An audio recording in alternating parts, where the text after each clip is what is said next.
Rocking star Yash he is just not a king, he is a king maker ಅಂತ ಹೇಳ್ತೀನಿ ನಾನು. Normally ಒಂದು movie hit ಆಯ್ತು ಅಂತಂದ್ರೆ ಇಂಟರ್ವ್ಯೂ ಮೇಲೆ ಇಂಟರ್ವ್ಯೂ, PR ಪ್ರಮೋಷನ್ಸ್ ಎಲ್ಲ ಮಾಡೋ ಈ ಟೈಮಲ್ಲಿ ನಮ್ಮ ರಾಕಿಂಗ್ ಸ್ಟಾರ್ ಅವರು KGF ಮೂವಿ ಹಿಟ್ ಆಯ್ತು, ಅದಾದ್ಮೇಲೆ ಎಲ್ಲೂ ಹೊರಗಡೆ ಕಾಣಿಸ್ಕೊಳ್ಳೇ ಇಲ್ಲ. ಅದು ರಾಕಿಂಗ್ ಸ್ಟಾರ್ ಯಶ್ ಅವರ ದೊಡ್ಡ ಗುಣ. ಇವರು ನಮ್ಮ ಧೋನಿಗೆ ಕಂಪೇರ್ ಮಾಡಿದ್ರೆ ತಪ್ಪಾಗಲ್ಲ ಅನ್ಕೊಂತೀನಿ. ಎಲ್ಲಾ ಎಫರ್ಟ್ಸ್ ಹಾಕಿ ಸಕ್ಸಸ್ ಅನ್ನೋ ಟೈಮಲ್ಲಿ ಸೈಲೆಂಟ್ ಆಗಿ ಸೈಡ್ ಅಲ್ಲಿ ಇರ್ತಾರೆ, ಸೊ ದ್ಯಾಟ್ ಬೇರೆ ಎಲ್ರಿಗೂ ಸ್ವಲ್ಪ ಸ್ಪೇಸ್ ಸಿಗ್ಲಿ ಅಂತ ಅವರ ಉದ್ದೇಶ ಇರುತ್ತೆ.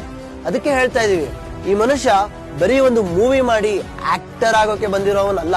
ಹಿ has other plans and to do something really big for the industry as well as for the country.